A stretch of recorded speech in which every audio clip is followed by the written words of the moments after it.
Nagaan isiniif haa ta'u kabajamtootaa fi jaallatamtoota hordoftoota YouTube chaanaalii Asteer MN baga nagaan gara chaanaalii keenyaatti nagaadhaan dhuftan isinin jechuu jaalladha. Kabajamoo obboloota kiyya baga waaqayyo isin eegee kallattii kamiiniyyuu isin gargaaree fayyaa keessan nagaa keessan taatan isinin jechuu jaalla. Egaa chaanaalii kanaaf warri haaraa taatan subscribe gochuudhaan maatii kiyya ta'a. Warri immoo maatii taatanii jirtanii koomentiidhaan sheerii laayik gochuudhaan jajjabeessaa isiniin jedha. ሰላም ጤና ይስጥልኝ ውድና የተከበራችሁ የቻናሌ ቤተሰቦች በሙሉ እንኳን በሰላም ወደ ቻናላችን መጣችሁ። ለዚህ ቻናል አዲስ ከሆናችሁ ሰብስክራይብ አድርጋችሁ ተቀላቀሉን ቤተሰብ ሁኑልን። ነባር የሆናችሁ ደግሞ እንደተለመደ ላይክ ሼር ኮሜንት እያደረጋችሁ አበረታቱን እንላለን። እንግዲህ እህታችሁ አስቴር MN ነኝ። ዛሬም ደግሞ ደስ የሚል ያው የተሰማኝን እንደተለመደ ያው ሀሳብም ከሆነ እንደምናገረው የተሰማኝን የወንድሞቼና የእህቶቼ ደስታ እንኳን ደስ አላችሁ ለማለት መጣሁ ማለት ነው። እኔም እና እነሱም ናቸው እና አሽቲና እና ዶክተር ናፊያዲ ኤጋ ኦቦሎተኪ የከበጀሞ ኦቦሌቲ ኬኛ አሽቲ ጀች ቀቤን አምኔ ኦቦሌቲ ኬኛ አሽቲ ጀች ቀቤስን አምኔ እንደውም ወለሌሳፍ ቋ ወለሌሳፍ obboleetti keenya ashitti bagi gammaddee jechi qabeessin dhaabne jaalalaan gamaa gamasii walitti si waamne aamsaa jaalalaa abbaa jaalalaan walitti sin baafne jechi qabeessin hin dhaabne edaaluu luugamni jaalalaa akkasii gamaaf gamanaa walitti fidaa garasii. Baga waaqayyo tokko sin taasisee amma dhumaatti isin bareechuu isin jenna walaloo walaleessaaf jedheetanii duratti yaadne waan ta'eef dhiisee jechuudha. Engidiህ akkuma beektanii ashittiin lola baay'ee keessa darbitee yaadama waan hin jedhamne amsaaf ashitti yaw wal arganii jiru. Sana dura Dr. Nafiyaati congratulations jedheera. Baga gammaddanii gaa'illi keessan kan eebbahaa ta'uu amma dursee ka warra gaa'ila godhatee isaan eebbisna mitiire isaan eebbisna. Anas irratti jechuun namoota bubbulanii xirnooshii umuriin bilchaatanii gaa'ila godhatan kanatti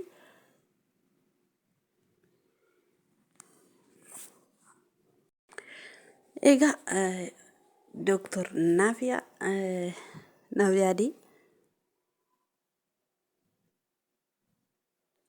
namoonni yeroo umuriidhaan deemanii akkasuma umurii isaaniitiin bubbulanii gaa'ila dhaabbatan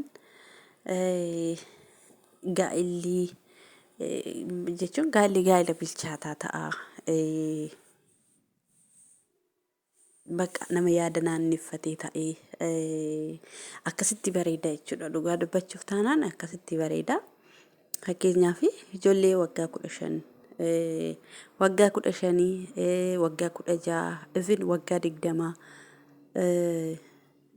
niyyuu jechuudha. Gaa'ila soo dhaabbachuu baatanii bareeda. Tokko ani akka yaada kiyyaatti yookiis immoo akka haala amma keessa jiru teknooloojii yookiis immoo wanta baroota amma keessa jiru kanatti dhugaa dubbachuuf tokko waxaatonni yookiin dargaggoonni gaa'illi maal akka ta'e osoo baratanii zimmedhanii walitti akkasin walitti dhufanii akkasuma gaa'illi hiikasaa osoo hin beekee walitti dhufanii gaa'ila sana hiikoo osoo hin ta'in hiika gaa'ila sanaa beekanii akkasuma xiqqoo ishii bakka bilchina godhatanii jechuun dubbii waaqayyoo gaafa dubbatu nama gaa'ila diiguu annan ceephaa jedha. Kanaaf gaa'illi mootummaa waaqayyoo gaditti isa lammaffaati waan ta'eefu gaa'ila kan kenne waaqayyoodha. Gaa'illi immoo kabaja qabachuudha. Gaa'ila jechuun har'a uffata akka uffata har'a uffannee boru baafnee gannu osoo hin taane gaa'ela jechuun fuula waaqayyoo duratti kabaja qaba. Hiika gaa'ela abbaa beeku durattis immoo nama durattis immoo gaa'elli kabaja qaba jechuudha. Kanaafuu tokkoffaa ijoollonni keessumaa waxaatonni biyya keenya dafanii gara gaa'elaatti ariifatu. Gaa'elli dafanii wal jaallatu yookiis immoo jireenya waliin eegalu. Gaafa waliin eegalan jidduu isaaniitti ijoolleen ni uumamti.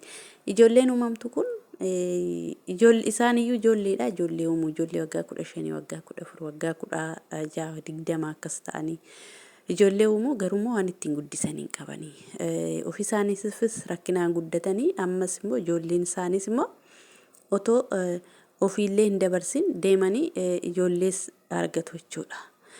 So rakkina irratti rakkina dabalu jechuudha. Kun immoo ijoolleen sun alattee ara akka iddilee ishiitti guddatti haadhalattuu malee jedhu.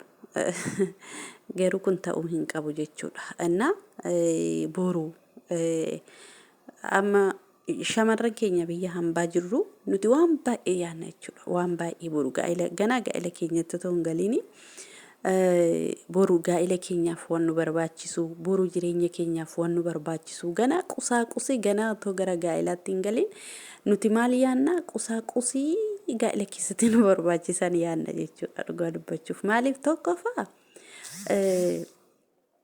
nuti fakkeenyaaf namoonni bira hojjennu kuni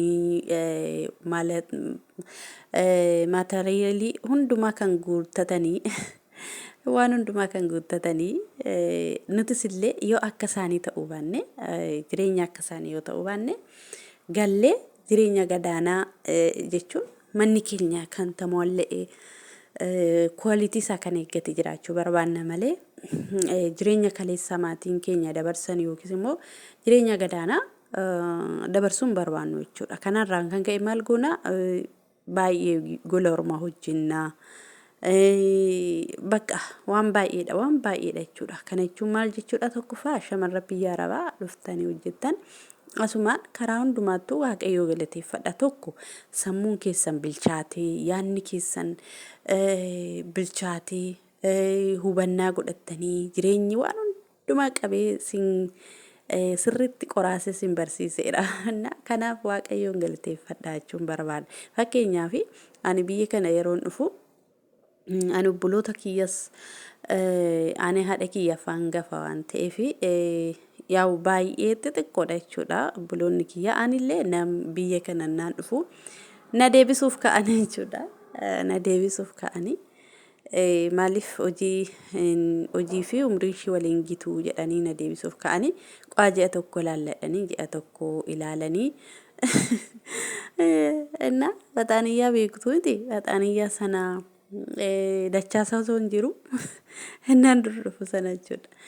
Kan akkas goota jettee waan ganama kaasee natti argisiistuu fi madaamiin koo kaza ka'ee otoon anaxxafu jechuudha dachaasu baxaaniyyaa sana jalatti yookiin immoo birdilibsi jalattiin kufee jechuudha. Birdilibsi narra mataarra na garagalee ani immoo jalattiin kufee jechuudha. Innaa dhugaa dubbachuuf taanaanii xiqqoo ishii yaa'u hojiin achii fi xiqqoon ulfaata. Hojiin asii fi achitti xiqqoo garaagarummaa qaba. Haa ta'uyyuu malee ani achi naan jiru biyya naan jiru sanii hojii humnaa hojjechaa miti kan hin ture. Yaa'u haa ta'u galata waaqayyoo waan hundumaattuyyuu eebbatti kan baatu eebbifamuudhaaf hojjettuu qabdaa. Kanaaf maal siniin jechuu barbaadeen kaza biyya kana nan dhufee waggaa lammaffaa isaatti deesse. Waggaa lammaffaatti deesse. Haa ta'uyyuu malee ani garatti ijoollee qabaniin beekuu harmeen kiyya natti hin kennitu ture obboloota kiyyaas. Anis baay'ee amma kana ijoollee qabuudhaaf wanti ni jenne ture biyya naan jiru. Kana yaa'u akkuma beektan harmeetu guddisaa ijoollee.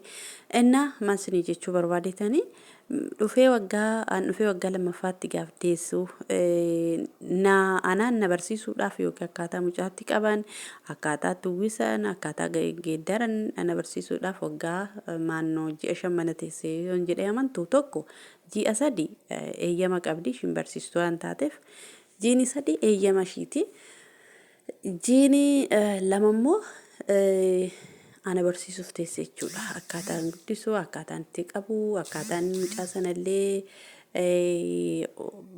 kaayee hojjedhu nyaata kan hojjetu ana mucaas kan eegu ana manni akka ammaa nuti keessa jiru guddaa kana miti innaa sana manni xiqqaadha ijoolleenis xiqqoodha inna maasini jechuu barbaadeetanii ani garatti ijoollee qabanii hin beeku amma ka jireenyis hundumaan barsiisee ijoollee guddisuu kan hin beekne ijoollee garatti qaban kan hin beekne akkaataatti qayyaran hunda isaa kan hin beekne hundumaa barree እና namni jireenya gola isaa ማለት ትዳር ምን እንደሆነ ባናውቅ እንኳን በቃ ትዳር የመሰረቱ ሰዎች ጋር ስለቆየን እንዴት ልጆች እንደሚያሳድጉ ትዳር እንዴት እንደሚመስል በቃ ብዙ ነገር እያየን ነው እና ስለዚህ ማለት ነው በጣም ማለት ነው ህይወት ስለሚያስተምር አረብ ሀገር ያላችሁ ውድ እህቶቼ በጣም በቃ እግዚአብሔር በሁሉም በኩል ባርኮናል እውነቴ ነው የሚላችሁ እና ህይወት ያስተምራል ነገ ገብተሽ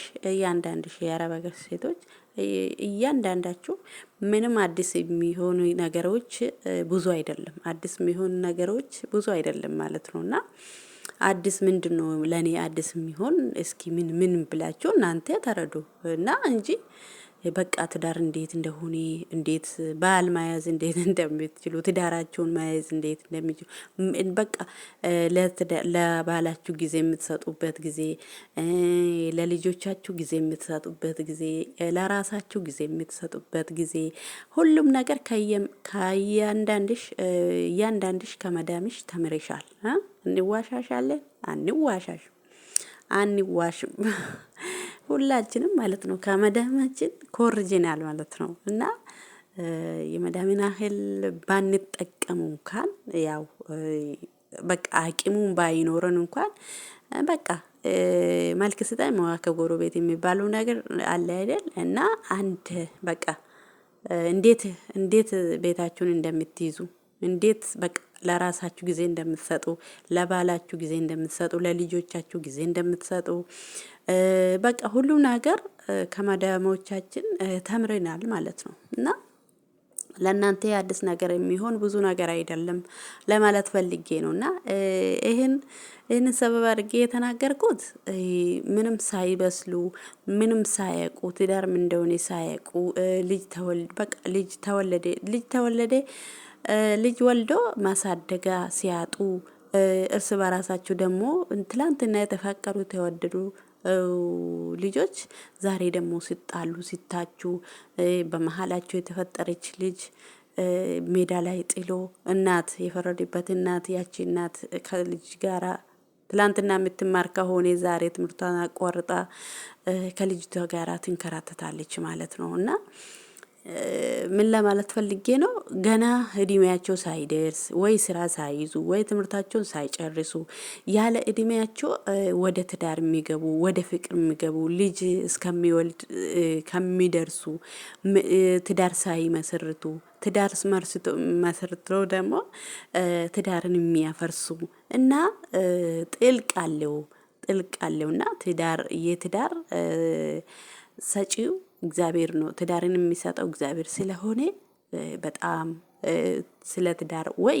መማር አለብን ወይ ደግሞ ማጥናት ማለት ከሰዎቹ መጠየቅ አለብን እንጂ ዘው ብለን በቃ ተዋደድን ተፋቀረን ብለን ዘው ብለን ወደ ትዳር መግባት የለብንም እስኒ እንጀራው ቦለተኪያ እንግዲህ እኔ ሲያወራ አቀላቅዬ ነው የሚያወራና ኦሮምኛና አማርኛ አቀላቅዬ ነው የሚያወራ ይቅርታ ለምን ቀላቀልሽ የምትሉ ካላችሁ ያው የሚሰማው ሁሉ ሐሳብ ይስማ እና ሐሳቤን እንዲሰማ ፈልጋለሁ ማለት ነውና ውዶችዬ ትዳር በቀላሉ አይደለም በሰል ብላችሁ በቃ ብስል ያለች ሴት ብስል ያለ ወንድ በቃ ትዳር እንዴት መያዝ እንደሚችል ያቅበታል ለማለት ያህል ነው እኔ ይሄንን የተናገርኩት ማለት ነው።